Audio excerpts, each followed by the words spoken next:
ক্লাসে আমরা ডিসকাস করেছিলাম diversity in the living world, হ্যাঁ। সেই diversity in the living world চ্যাপ্টারে আমরা কিন্তু বেসিক ইন্ট্রোডাকশন পড়েছি বায়োডাইভার্সিটি সম্পর্কে।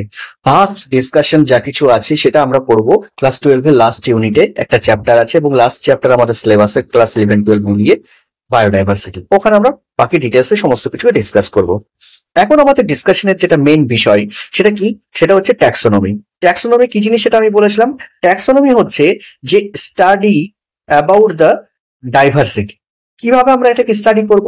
এই যে ডাইভার্সিটি আমরা দেখতে পাচ্ছি, সেখানে 1.7 to 1.8 মিলিয়ন স্পিসিস আমাদের কাছে নোন আছে। তাদেরকে যদি আমরা ইন্ডিভিজুয়ালি স্টাডি করতে যাই, তাহলে ইন্ডিভিজুয়ালি স্টাডি করতে গেলে কি হবে? আমরা কিন্তু সেটাকে স্টাডি করতে গেলে অনেক ভাস্ট ডিসকাশন আসবে, আর সেই ভাস্ট ডিসকাশন আমাদের কমপ্লিটলি জানা বা মনে রাখা পসিবল নয়, তাই না কি? তো সেক্ষেত্রে আমরা কি করলাম, গ্রুপিং করা শুরু করলাম। যাদের মধ্যে আমরা সিমিলারিটি দেখতে পাচ্ছি ক্যারেক্টারিস্টিকে, তাদেরকে আমরা কি করলাম, সিমিলার গ্রুপের মধ্যে ইনক্লুড করলাম। আর এই সিমিলার গ্রুপের মধ্যে ইনক্লুড করার যে প্রসেস, সেই প্রসেসকে বলা হয় ক্লাসিফিকেশন। তাহলে আমরা সেই ক্লাসিফিকেশন সম্পর্কে স্টাডি করতে যাচ্ছি। তো বায়োলজি বা সায়েন্সের যে ব্রাঞ্চের মধ্যে আমরা এই ক্লাসিফিকেশন প্রসেস সম্পর্কে ডিসকাস করে থাকি, সেটাকে বলা হয় ট্যাক্সোনমি। তো এখানে আমরা দেখতে পাচ্ছি ট্যাক্সোনমি ডেফিনেশন আমাদের এনসিইআরটি বলছে। এনসিইআরটি কি বলছে? The branch of science which deals with the process of classification. যেখানে ক্লাসিফিকেশনের যে প্রসেস, সেই প্রসেস সম্পর্কে যে ডিল করে, সেই রকম ব্রাঞ্চ অফ সায়েন্সকে বা বায়োলজির ব্রাঞ্চকে আমরা কি বলবো, ট্যাক্সোনমি বলবো। অন্যভাবে যদি ডিফাইন করি, তাহলে ডিফাইন কিভাবে করছি আমরা? Science of identification, characterization, nomenclature and classification of an organism. তাহলে কোন একটা নিউ অর্গানিজমকে আমরা কি করলাম, সেটাকে ডিসকভার করলাম বা অবজার্ভ করলাম। অবজার্ভ করার পর সেটাকে আমরা কি করবো, ক্যারেক্টারাইজ করবো।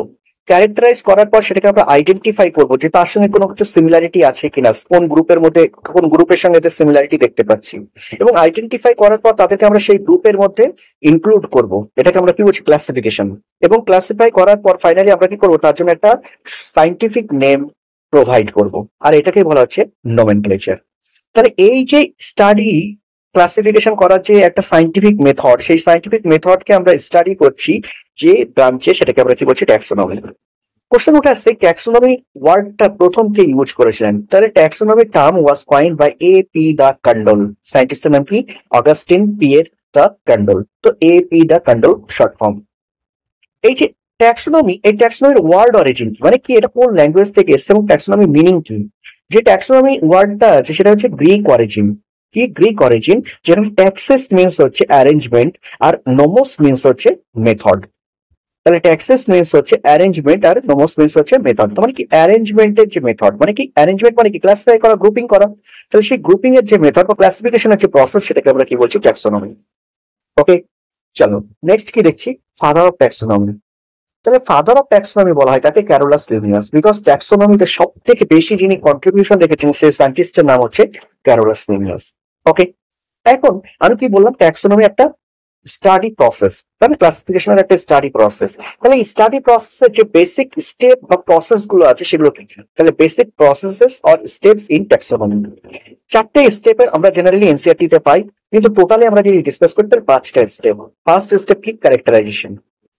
ক্যারেক্টারাইজেশন মিনস কি, কি কি ক্যারেক্টার আমরা তার মধ্যে দেখতে পাচ্ছি। তার লেজ কটা আছে, তার হাত কটা আছে, তার পা কটা আছে, তাই না? তার দাঁত কটা আছে, তার নাক কটা আছে, তার কান কটা আছে, কান আদৌ আছে কিনা, তাই না? চোখ কটা আছে, চোখটা কিরকম ধরনের আছে। তাহলে এই যে আমরা বিভিন্ন ক্যারেক্টার গুলোকে অবজার্ভ করছি, তার অ্যানাটমিক্যাল ক্যারেক্টার হতে পারে বা মরফোলজিক্যাল ক্যারেক্টার হতে পারে। তাহলে ক্যারেক্টার গুলোকে নোট ডাউন করার যে প্রসেস, সেটাকে আমরা বলছি ক্যারেক্টারাইজেশন। এবং ক্যারেক্টারাইজেশনের পর সেটাকে কি হচ্ছে, আমরা আমাদের কাছে যে স্যাম্পল কপি আছে পুরনো, অর্থাৎ ওল্ড যে স্পেসিমেন গুলো আছে, সেই ওল্ড স্পেসিমেন গুলোর সঙ্গে এদের কারোর সিমিলারিটি দেখতে পাচ্ছি কিনা, এইটাকেই বলা হচ্ছে আইডেন্টিফিকেশন। তাহলে সিমিলারিটি ম্যাচ করা, সিমিলারিটিকে ফাউন্ড করা, এই যে প্রসেস, সেটাকে বলা হচ্ছে আইডেন্টিফিকেশন। আর আইডেন্টিফাই করার পর সেটাকে আমরা কি করব, সেই গ্রুপের মধ্যে ইনক্লুড করব যে গ্রুপের সঙ্গে এদের সিমিলারিটি আমরা দেখতে পাচ্ছি। তো সেই প্রসেসকে বলা হচ্ছে কি, ক্লাসিফিকেশন। আর ক্লাসিফাই করার পর সেটাকে আমরা কি করবো, একটা সাইন্টিফিক নেম দেবো, যাতে করে গোটা পৃথিবীটাকে এক নামে চিনতে পারে। তো সেটাকে আমরা কি বলবো, নমেনক্লেচার।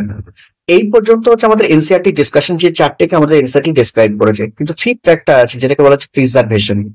প্রিজার্ভেশন কি? প্রিজার্ভেশন হচ্ছে এই যে অর্গানিজম আমরা পেলাম, সেই অর্গানিজমটা যাতে রেয়ার হয়, তাহলে সেটার একটা স্যাম্পল কপিকে আমরা কি করবো, প্রিজার্ভ করবো। দেখা গেল সেটা কি হচ্ছে এন্ডেঞ্জার্ড কন্ডিশনে আছে বা ভালনারেবল কন্ডিশনে আছে, যার নাম্বার হয়তো খুবই কম। যদি এখন পৃথিবীতে একটা ডাইনোসর পাওয়া যায়, তাহলে সেই ডাইনোসরকে আমরা কি করতে চাইবো, প্রিজার্ভ করতে চাইবো। যেমন টাইগার, রয়্যাল বেঙ্গল টাইগারের সংখ্যা ধীরে ধীরে কমে যাচ্ছে, তাহলে এটাকে আমাদের কি করতে হবে, প্রিজার্ভ করতে হবে। তাহলে যে কোনো কিছু যখন নাম্বারে কমে যাচ্ছে, তখন সেটাকে প্রিজার্ভেশনও কিন্তু এই ট্যাক্সোনমির স্টাডির আন্ডারে চলে আসে। তাহলে প্রিজার্ভেশন, তো এটা আমি এক্সেস বললাম, যেটা আমাদের এনসিইআরটি তে কিন্তু ডিসকাস করা নেই, কিন্তু আমি বলে দিলাম। এবার আমরা টাইপস অফ ট্যাক্সোনমি, ট্যাক্সোনমি কত রকমের হয় সেই সম্পর্কে আমরা ডিসকাস করবো। আমরা যদি টাইপস অফ ট্যাক্সোনমি বলি, তাহলে সেখানে আমরা জেনারেলি এদেরকে দুটো ক্যাটাগরিতে ডিভাইড করতে পারি, একটা হচ্ছে ক্লাসিক্যাল ট্যাক্সোনমি আর একটা হচ্ছে মডার্ন ট্যাক্সোনমি। যে মডার্ন ট্যাক্সোনমির আরেকটা নাম হচ্ছে নিও ট্যাক্সোনমি বা ওমেগা ট্যাক্সোনমি। আর ক্লাসিক্যাল ট্যাক্সোনমি যেটা আছে, সেটাকে আমরা আবার দুটো ক্যাটাগরিতে ডিসকাস করতে পারি, একটা হচ্ছে আলফা ট্যাক্সোনমি আর একটা হচ্ছে বিটা ট্যাক্সোনমি। এই যে আলফা ট্যাক্সোনমি, সেটা হচ্ছে সব থেকে ওল্ডেস্ট ওয়ান।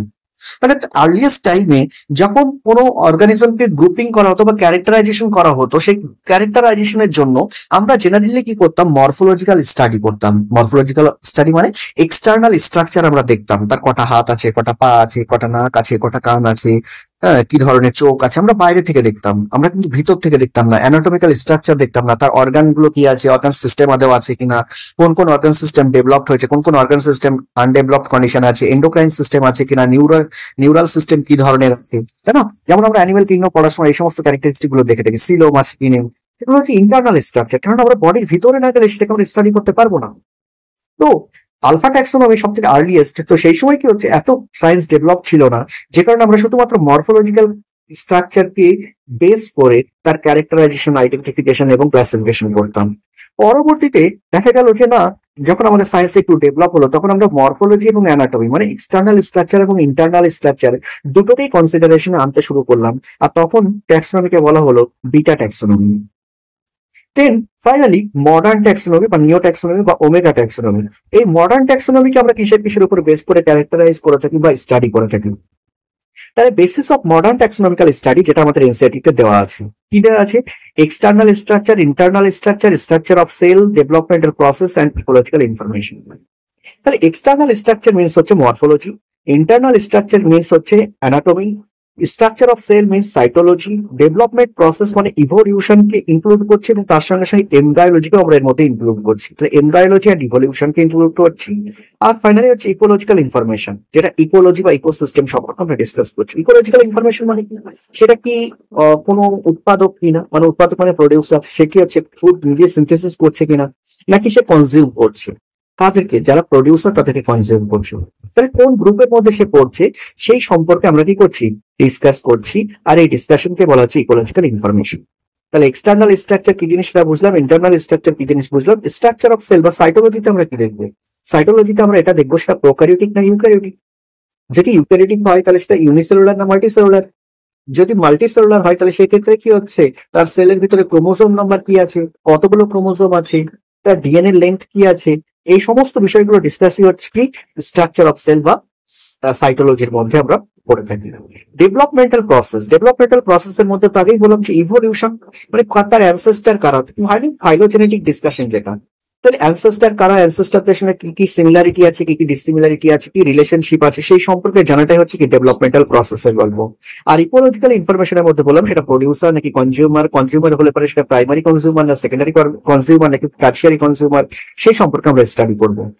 তো এই সমস্ত স্টাডির উপর বেস করে তাদের ক্যারেক্টারাইজেশন করে তবে সেটাকে ক্লাসিফাই করা হচ্ছে। তো এই জন্য এটাকে বলা হচ্ছে মডার্ন ট্যাক্সোনমি। তাহলে মডার্ন ট্যাক্সোনমির বেসিস হচ্ছে এগুলো। আমরা যে সায়েন্টিস্টের নাম পেলাম ক্যারোলাস লিনিয়াস, যাকে আমরা ফাদার অফ ট্যাক্সোনমি বলছি, এই সায়েন্টিস্টের লেখা দুটো বই হচ্ছে স্পিসিস প্ল্যান্টারাম এন্ড সিস্টেমা ন্যাচুরি। এই সিস্টেমা ন্যাচুরি কথা থেকে কিন্তু পরবর্তীতে একটা টার্মস ইউজ করা হয় যেটাকে বলা হয় সিস্টেমেটিক্স। আর যে সিস্টেমেটিক্স হচ্ছে কি সায়েন্সের একটা ব্রাঞ্চ হয়ে দাঁড়িয়েছে। তাহলে সিস্টেমেটিক্স কি জিনিস, বলছে ব্রাঞ্চ অফ বায়োলজি, বায়োলজির একটা ব্রাঞ্চ যেটা কি করছে focused on understanding the diversity of life and relationships among them. যেটা কি হচ্ছে মেইনলি ফোকাস করছে কি একটা অর্গানিজমের ডাইভার্সিটি সম্পর্কে, লাইফের যে বা লিভিং অর্গানিজমের যে ডাইভার্সিটি সেই সম্পর্কে স্টাডি করা, এবং তাদের মধ্যে রিলেশনশিপ কি আছে সেটাকে স্টাডি করা। আর এটাই হচ্ছে পারপাস অফ সিস্টেমেটিক্স ইনিশিয়ালি ছিল। তাহলে ইনিশিয়ালি পারপাস অফ সিস্টেমেটিক্স কি ছিল না, টু স্টাডি ডাইভার্সিটি অফ অর্গানিজমের ডাইভার্সিটি সম্পর্কে আমরা জানবো, এবং সেই সমস্ত অর্গানিজম গুলোর মধ্যে রিলেশনশিপ কি আছে, মানে কি তারা কে কার থেকে তৈরি হয়েছে, ইভলিউশনারি যে রিলেশনশিপ বা ফাইলোজেনেটিক যে রিলেশনশিপ, সেই সম্পর্কে স্টাডি করাই ছিল কি সিস্টেমেটিক্স ব্রাঞ্চের মেইন পারপাস। কিন্তু পরবর্তীতে এর স্টাডি স্কোপটি বাড়ানো হয়েছে, এক্সটেন্ড করা হয়েছে। এক্সটেন্ড করে সেখানে আমরা কি করেছি, ট্যাক্সোনমিকেও কিন্তু এই সিস্টেমেটিক্স এর মধ্যে ইনক্লুড করে দিয়েছি। তাহলে সিস্টেমেটিক্স আর ট্যাক্সোনমির মধ্যে ডিফারেন্স কি? সিস্টেমেটিক্স আর ট্যাক্সোনমির মধ্যে ডিফারেন্স হচ্ছে taxonomy is the part of systematics in now in modern system. তাহলে মডার্ন সিস্টেমে ট্যাক্সোনমি কিন্তু এই সিস্টেমেটিক্স এর একটা পার্ট হিসেবে ডিসকাস করা হয়। কেন? এনসিইআরটি বলছে স্কোপস অফ সিস্টেমেটিক্স আর identification, nomenclature, classification and evolutionary relationships among organisms. Organism গুলোর মধ্যে ইভলিউশনারি রিলেশনশিপ বা ফাইলোজেনেটিক রিলেশনশিপ নিয়ে স্টাডি করা হয়। এই সমস্তটাই হলো কি সিস্টেমেটিক্স এর পার্ট। তার মানে কি, একটা কোনো অর্গানিজম আমি অবজার্ভ করলাম, সেটাকে আমি ফার্স্ট আইডেন্টিফাই করলাম, সেটাকে আমি ক্লাসিফাই করলাম, তাকে একটা নোমেনক্লেচার করলাম, এবং নোমেনক্লেচার করার পর তার অ্যানসেস্টার খুঁজতে শুরু করলাম, যে কোন ধরনের অ্যানসেস্টার থেকে এদের আবির্ভাব ঘটেছে, অ্যাপিয়ারেন্স ঘটেছে, সেই সম্পর্কে আমরা স্টাডি করছি। এই পুরো স্টাডিটাকে আমরা বলবো সিস্টেমেটিক্স। সিস্টেমেটিক্স টার্মসটা আমি বললাম কোথা থেকে নেওয়া হয়েছে? ক্যারোলাস লিনিয়াসের লেখা যে বুক, যেটাকে বলছি সিস্টেমা ন্যাচুরি, সেই সিস্টেমা ন্যাচুরি থেকে কিন্তু এই সিস্টেমেটিক্স কথাটা ইউজ করা হয়েছে। যে সিস্টেমা, সেই সিস্টেমা মিনস কি, সিস্টেমার ওয়ার্ড অরিজিন। সিস্টেমা হচ্ছে একটা ল্যাটিন ওয়ার্ড, যে ল্যাটিন ওয়ার্ডের মিনিং হচ্ছে সিস্টেমিক অ্যারেঞ্জমেন্ট অফ অর্গানিজম। তাহলে অর্গানিজম গুলোকে সিস্টেমেটিক ওয়েতে অ্যারেঞ্জমেন্ট করাই হচ্ছে কি সিস্টেমেটিক্স। তাহলে আমরা ডিসকাস করে ফেলেছি সমস্ত বিষয় ট্যাক্সোনমি এবং সিস্টেমেটিক্স থেকে। এবার আমরা এনসিইআরটি থেকে কি বলেছে সেই সম্পর্কে একটু ডিসকাস করি। ফার্স্টলি কি বলা হচ্ছে, ট্যাক্সোনমিক ডেফিনেশন বলা হচ্ছে। কি বলা হচ্ছে? Based on characteristics all living organisms can be classified into different taxa. This process of classification is called taxonomy. তাহলে ট্যাক্সোনমি কি? প্রসেস অফ ক্লাসিফিকেশন কে স্টাডি করা। কিভাবে স্টাডি করা? ক্যারেক্টারকে ফাইন্ড করা এবং তার উপর বেস করে তাদেরকে ক্লাসিফাই করা ডিফারেন্ট ট্যাক্সাতে, সেটাকে আমরা বলছি ট্যাক্সোনমি। দেন কি বলছে? External and internal structure along with structure of cell, developmental process and ecological information of organism are essential and form the basis of modern taxonomical study. তাহলে মডার্ন ট্যাক্সোনমিক্যাল স্টাডিজ এর basis কি কি আছে সেগুলোকে আমরা discuss করেছি NCERT. দেন কি কি বেসিক স্টেপস আছে সেগুলোকে ডিসকাস করেছি। কি? Characterization, identification, classification and nomenclature আর the processes that are basic to taxonomy. ট্যাক্সোনমির বেসিস হচ্ছে এরা। তারপর বলছে যে ট্যাক্সোনমি কোনো নতুন জিনিস নয়, এটা কি হচ্ছে সেই আর্লিয়ার টাইমস থেকে কিন্তু মানুষ এটাকে ইউজ করছে এবং ইউজ করার মাধ্যমে কি হচ্ছে সে ট্যাক্সোনমি মানে ক্লাসিফিকেশন করছেন। যেখানে আমরা দেখতে পাচ্ছি আর্লিয়েস্ট ক্লাসিফিকেশন যেগুলো ছিল সেগুলো কি ছিল? ভ্যারিয়াস অর্গানিজমের ইউজের উপরে বেস করে, মানে পার্সন বা মানুষ সেটাকে কি কাজে ইউজ করছে তার উপরে বেস করে কিন্তু আগেকার সময় ক্লাসিফিকেশন বেশিরভাগ ক্ষেত্রে করা হতো, তাই না?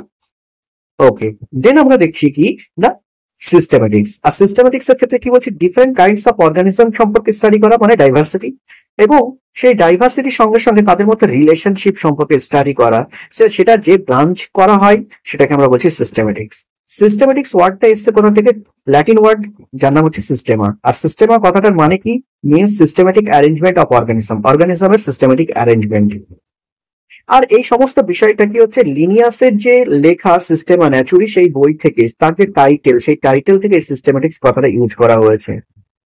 স্কোপ অফ সিস্টেমেটিক্স, সিস্টেমেটিক্স এর স্কোপ কি কি আছে? স্কোপ যদি দেখি তাহলে সেখানে আমরা দেখতে পাবো সেটা কি হচ্ছে এনলার্জ করা হয়েছে পরবর্তীতে। তো ফার্স্টে কি স্কোপ ছিল? ডাইভার্সিটি সম্পর্কে স্টাডি করা এবং তাদের মধ্যে রিলেশনশিপ মানে ইভলিউশনারি রিলেশনশিপ সম্পর্কে স্টাডি করা। বাট পরবর্তীতে এক্সটেন্ড করে সেটাকে ইনক্লুড করা হয়েছে কি কি? আইডেন্টিফিকেশন, নোমেনক্লেচার অ্যান্ড ক্লাসিফিকেশন, মানে এক কথায় ট্যাক্সোনমিকে আমরা কি করেছি এর মধ্যে ইনক্লুড করে দিয়েছি। Systematics tax into account evolutionary relationship between organism. Organism গুলোর মধ্যে ইভলিউশনারি রিলেশনশিপ সম্পর্কে বা ফাইলোজেনেটিক রিলেশনশিপ সম্পর্কে স্টাডিও কিন্তু সিস্টেমেটিক্স এর একটা পার্ট। ওকে, তো আজকের ভিডিওতে, আজকের ক্লাসে আমরা যা ডিসকাস করলাম সেখানে কি করলাম? ট্যাক্সোনমি কি জিনিস, ট্যাক্সোনমি কথাটাকে ইউজ করেছে, ট্যাক্সোনমির ওয়ার্ড অরিজিন কি, এবং সেক্ষেত্রে ট্যাক্সোনমির ফাদার কে, ফাদার অফ ট্যাক্সোনমি কে, এবং ফাদার অফ ট্যাক্সোনমির সঙ্গে সঙ্গে ক্যারোলাস লিনিয়াস সম্পর্কে দুটো কথা আমরা জানলাম, যে তার লেখা দুটো বইয়ের নাম আমরা পড়লাম। আচ্ছা, আর কি বললাম? ট্যাক্সোনমির টাইপস কি আছে, তাহলে টাইপস এর ক্ষেত্রে দেখলাম ক্লাসিক্যাল ট্যাক্সোনমি আর মডার্ন ট্যাক্সোনমি, যেখানে ক্লাসিক্যাল ট্যাক্সোনমিকে আলফা এন্ড বিটা ট্যাক্সোনমিতে ডিভাইড করা হচ্ছে, তাদের বেসিস কি ছিল সেগুলোকে আমরা স্টাডি করেছি। দেন আমরা স্টাডি করছি সিস্টেমেটিক্স কি, সিস্টেমেটিক্স কথাটা কোথা থেকে এসছে, সিস্টেমেটিক্স এর ডেফিনেশন, সিস্টেমেটিক্স এর স্কোপ অফ স্টাডি কি কি আছে, তার পারপাস কি ছিল ইনিশিয়ালি, পরবর্তীতে কি কিসের তার মধ্যে ইনক্লুড করা হয়েছে, অ্যান্ড ট্যাক্সোনমির সঙ্গে সিস্টেমেটিক্স এর কি রিলেশনশিপ সেটাকে আমরা স্টাডি করলাম। তো এই হলো আজকের লেকচারের কমপ্লিট ডিসকাশন এ সামারি। Okay, thank you.